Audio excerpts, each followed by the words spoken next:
ગુજરાતમાં એક્ઝામ લેવામાં આવી હતી અને એમાં સેન્ટરોમાંથી અમુક જગ્યાએ ગેરરીતિ કરવામાં આવે છે એવું ધ્યાનમાં આવેલું, એટલે સરકારશ્રી દ્વારા ક્રાઇમ ડિપાર્ટમેન્ટને એની ઇન્ક્વાયરી સોંપવામાં આવી અને એ આખી ઇન્ક્વાયરી કરતાં પીજીવીસીએલના જે 30 ઉમેદવારો છે એવા ધ્યાને આવેલા. એટલે આ જે સસ્પેન્ડ કર્યા છે એ અત્યારનું ઇસ્યુ નથી, એ છે ગયા વર્ષનું છે અને જે સસ્પેન્ડ કર્યા છે એ 23-24માં કર્યા છે અને બિફોર ઇલેક્શન કરેલા છે. અત્યારે જે ગઈકાલે પેપરમાં આવ્યું છે એવું હમણાં 3 મહિનામાં કોઈ જ વસ્તુ બનેલ નથી. આ જૂનો ઇસ્યુ છે.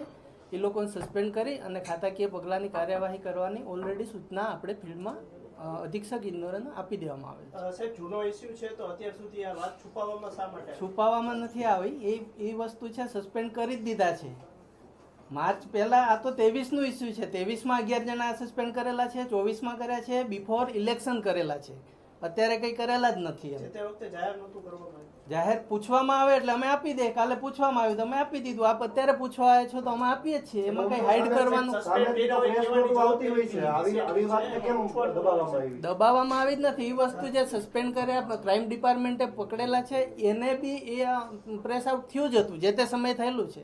સાહેબ, પીજીવીસીએલ ઓથોરિટી છે, ખરેખર પીજીવીસીએલ આ વસ્તુ જાહેર કરવી જોઈએ, પરંતુ અત્યારે જે પ્રકારે જાહેર થયું છે એનાથી એવું લાગે છે કે આ વસ્તુ પીજીવીસીએલ દ્વારા દબાવવામાં આવી છે, છુપાવવામાં આવી છે. દબાવવા માટેના કોઈ જ કારણો નથી. આખું ગવર્મેન્ટ શ્રીની સૂચનાથી ક્રાઇમ ડિપાર્ટમેન્ટ એની આખી ઇન્ક્વાયરી કરી અને એમાં જેમ એક સાથે 30 જણાનું રિપોર્ટિંગ આપણને નથી કરેલું, એક ઇન્ડિવિડ્યુઅલ 2-1-2-1 એવી રીતે આપેલા છે. આ 30નું લિસ્ટ તો અમે સમરાઇઝ ગઈકાલે પૂછવામાં આવ્યું કે આવું એમજીનું પેપરમાં આવી છે, તમારું કેમ નથી? તો અમે કીધું ભાઈ ઓલરેડી એક્શન લેવાઈ ગયા છે અને એક 30 એક સાથે નથી, 2-2 જેવી રીતે ધ્યાનમાં આવે એ રીતના છે. સસ્પેન્ડ કર્યા છે તો એ લોકોને ડિસમિસ કરવામાં આવશે કે ખાલી સસ્પેન્ડ કરીને પાછા? સસ્પેન્ડ કર્યા પછી એની ખાતાકીય કાર્યવાહી આગળ કરી અને આગળની કાર્યવાહી કરવામાં આવશે. બીજું આ વસ્તુ કોર્ટમાં બી પેન્ડિંગ છે, એટલે એ રીતનું આગળ કાર્યવાહી લીગલ અભિપ્રાય લઈને આગળ કાર્યવાહી કરવામાં આવશે.